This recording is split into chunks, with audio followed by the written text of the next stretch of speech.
Hi everyone! Welcome back to my YouTube channel. It's me, RJ again. And for today's video, we're going to talk about Union Bank Rewards Visa Card. So far, meron akong 4 na credit cards. So first is yung BPI Blue. Second is this one, Union Bank Rewards Visa Card. And third, meron akong Atomy credit card. And fourth, yung pinaka-recent ko, yung East West credit card. So in this video, guys, I'm gonna share with you the 7 reasons why I love this Union Bank Rewards Visa Card. Actually, na-share ko na to sa video ko sa TikTok, pero gusto ko din siya i-share sa mga YouTube people, sa mga subscribers ko here. And I'm gonna talk about it a little bit more. Sa TikTok, medyo maikli lang ako gumawa ng video. Since maikli yung attention span ng mga tao doon. 6 months ko na pala gamit tong credit card na to kasi June ako na-approve. And grabe, ang bilis. December na. Like 6 months ko na siyang gamit.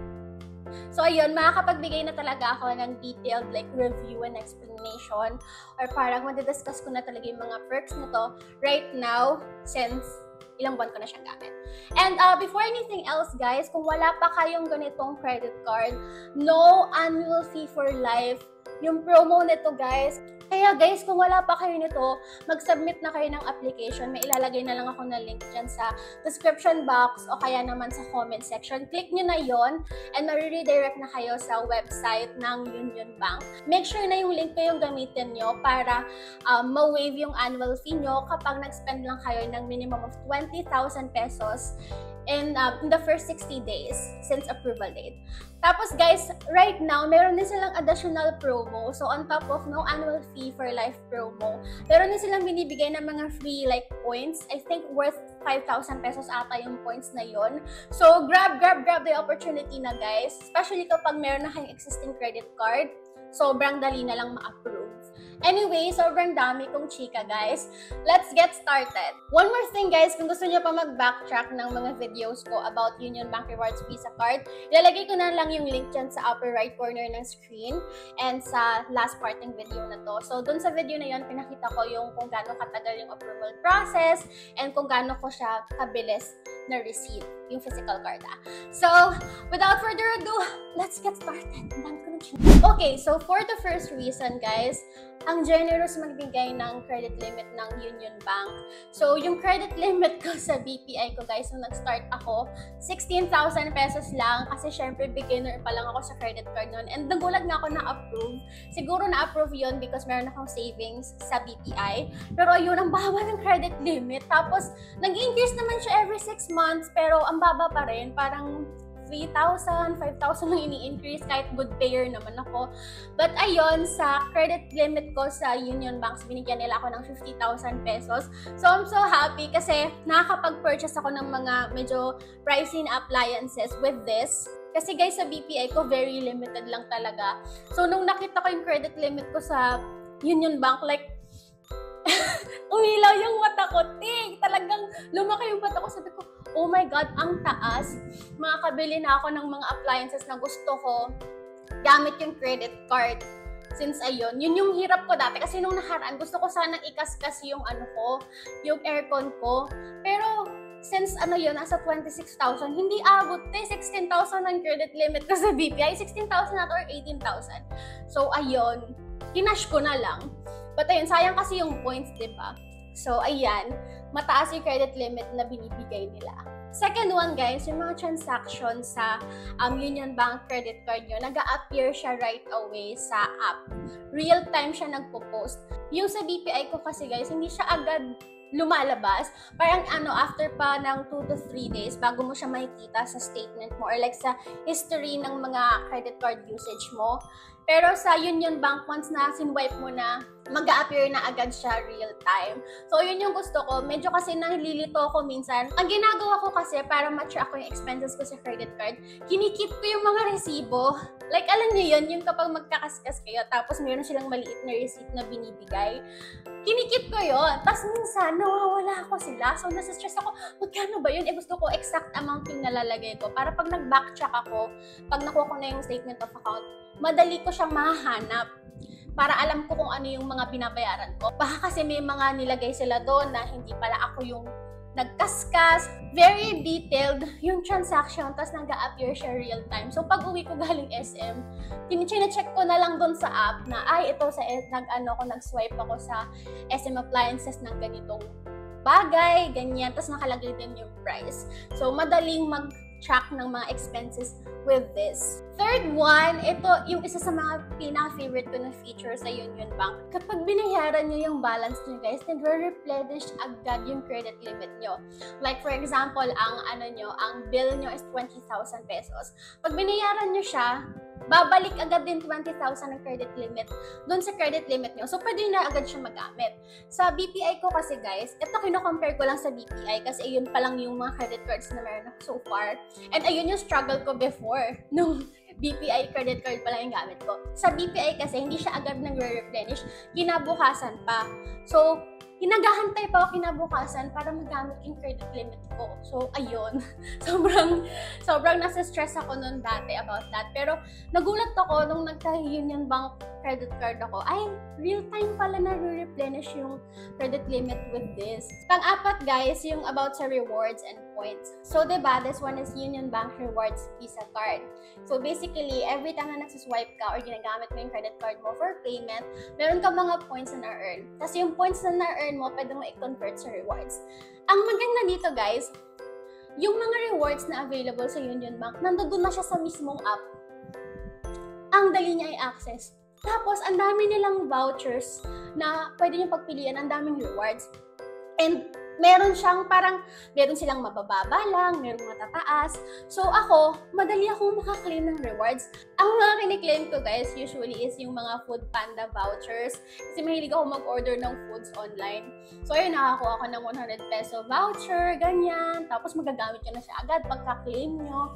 Sa BPI ko kasi guys, ito na naman, nagko-compare na naman ako. Merong separate na app, so which is yung BPI Vibe. So doon ka maghahanap ng mga rewards na pwede mong i-claim. Tapos, usually I don't know ito yung based sa personal experience ko. Yung mga points na available nila, usually pinakamababa is 1,000 na voucher. Like, kunwari, Jollibee voucher, 1,000 pesos. Tapos, ang taas ng points na hinihingi. Since mababa nga yung credit limit ko doon, obviously, mababa lang din yung points na na-earn ko. Since limited nga lang yung pwede kong ikaskas. So, hanggang ngayon, never pa ako nakapag-claim ng rewards sa BPI Blue ko. Hindi pa rin abot yung BPI Blue ko doon sa rewards. Meron naman silang mabababang rewards, pero hindi ko bet kasi mga loads lang siya, ganyan. O kaya naman yung parang mga raffle entry, hindi naman ako swerte sa ganun, so hindi ako nag-a-avail ng gano'n nila. Sa Union Bank, guys, marami silang options ng mga vouchers from low points lang na need to high points. So, kayo na lang yung mamimili kung saan nyo siya gagamitin. Pang-fifth, guys, ang dali mag-convert ng mga purchases dito to installment. So, meron lang silang, I think, 3,000 pesos lang yung minimum purchase. Tapos, pwede mo na siya i-installment. Tapos, hindi naman ganun din kataas yung interest line. For me, hindi siya ganun kataas compared sa SPay Later o kaya sa Home Credit, ganyan. Very reasonable naman yung pricing nila. Kasi, diba, may mga stores na hindi sila nakakapag-convert ng purchases into installment. Tapos, meron ding mga store na parang zero interest nga pag-convert to installment. Pero may patong yung purchase mo. Parang kung wari, SRP lang talaga nun is like 53,000 pesos. Tapos, pag kinonvert to installment, parang may dagdag na 5K. I'm saying this kasi nakikita ko yun sa mga installment plan sa mga stores pag nagche-check ako. So, ayun. Sabi ko, ang taas rin pala. Wala ngang interest yung installment. May patong naman yung SRP. Yun talaga yung downside ng installment. Siyempre, kailangan nilang kumita doon. For me, maganda na accessible yung installment dito. Kitang-kita siya sa app. Ang dali niyang gamitin, guys. Wait lang kayo, guys, ng mga 2 to 3 days bago lumabas yung option na yon sa Union Bank app nyo, sa Easy Convert. Kasi parang ako nag-antay pa ako ng 2 to 3 days bago ko siya nakita. So, ayun. Make sure lang din na basahin nyo muna yung entire agreement or whatsoever. Tapos kung magkano installment na pinapatong. Ako kasi, kino-compute ko din siya separately. So, I think yung mga installment naman na kinuha ko, reasonable naman yung interest nila. And then, pang-anim, guys, Related siya sa pangalawa kong sinabi.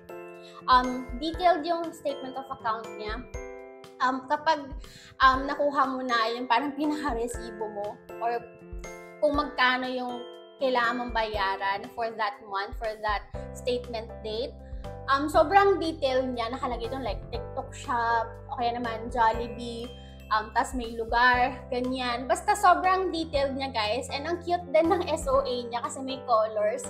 So parang hindi mo siya masyado may isip as bills. Mukha siyang payslip. Ganon. And yun nga, for me, ang pinaka-importante sa akin is detail. Tapos, 7 naman, yung physical card niya, guys, ang ganda. Ang ganda ng quality, hindi siya madaling matuklap dito sa gilid. Yung mga BPI ko kasi na cards, debit, credit card, 3 kasi yung meron ako. Tutuklapan yung mga dito, ante. So, ayun, tuwang-tuwa ako na maganda yung credit card niya. And yung design, diba? Very minimalist lang and parang pangsyala. Hindi siya mukhang cheap tignan. See? And maganda yung quality ng card. Sana ngayon sa BPI, improve nila yung quality ng cards nila. Kasi, ang bilis talaga nila matuklap. Yan. So, ayun lang guys. Those are the 7 reasons why I love my Union Bank Rewards Visa card. Kino-compare ko to sa BPI because ayun yung pinakauna kong credit card. So, yung basis ko na experience ko sa paggamit ng credit card, mostly based sa BPI. Alala ko lang guys ha, kung gusto nyo mag-submit ng application, i-go nyo na today as soon as napanood nyo itong video na to, i-click nyo na yung link dyan, mag-apply na kayo. Kasi sayang yung promo, hanggang December 31 na lang yun.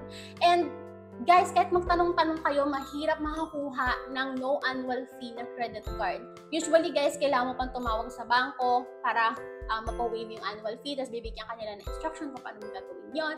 Ganyan. Pero dito, with Union Bank, mag-spend ka lang ng 20,000 pesos. In the first 60 days, okay na, waive na siya automatically. Meron din ako nabasa sa Kaskasan Buddies ha, na nagulat daw siya, hindi daw pwedeng i-waive yung annual fee ng Union Bank Rewards Visa card niya kasi yung link daw na in-applyan niya, hindi naka-promo. So, make sure guys na kapag mag-apply kayo ng Union Bank Rewards Visa card, yung link na gagamitin nyo is may promo na no annual fee for life. So, ayun guys, yung link na nasa baba, nasa comment section, nasa description box ko, may automatic na yon na no annual fee for life na promo. So, ayun lang. Keep that in mind. And if you guys have any questions, just let me know. Comment lang kayo dyan sa baba. Thank you so much for watching guys. Bye for now!